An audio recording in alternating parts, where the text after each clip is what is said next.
സർവശക്തിയുള്ള ദൈവപിതാവിൻ്റെ നാമം വാഴ്ത്തപ്പെടട്ടെ.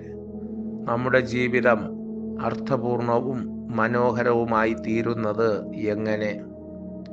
പ്രിയ ദൈവമക്കളെ, നന്മയും പൂർണ്ണതയും പ്രസാദവുമുള്ള ദൈവഹിതം ഇന്നതെന്നറിഞ്ഞ് നമ്മൾ മനസ്സ് പുതുക്കി രൂപാന്തരപ്പെടണം. എന്നിട്ട് ജീവനും വിശുദ്ധിയുള്ള യാഗമായി പൂർണ്ണമായ ദൈവഹിതം ചെയ്യുവാൻ വേണ്ടി നമ്മളെ തന്നെ സമർപ്പിക്കണം. ഇതാണ് ദൈവത്തിന് വേണ്ടി നമ്മൾ ചെയ്യുന്ന കാര്യം. ഇങ്ങനെ ചെയ്താൽ മാത്രമേ നമ്മൾ സ്വർഗരാജ്യത്തിലെത്തുകയുള്ളൂ. നമ്മുടെ ജീവിതം അർത്ഥപൂർണവും മനോഹരവുമായി തീരുകയുള്ളൂ.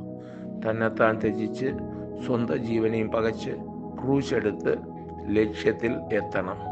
ദൈവത്തിനു വേണ്ടി നമ്മൾ ജീവനെ കളയുമ്പോൾ നമ്മൾ അതിനെ നേടും. അങ്ങനെ നമ്മൾ ദൈവത്തിന് പ്രിയരായി മാറും. സത്യം മനസ്സിലാക്കുക, സ്വതന്ത്രരാവുക.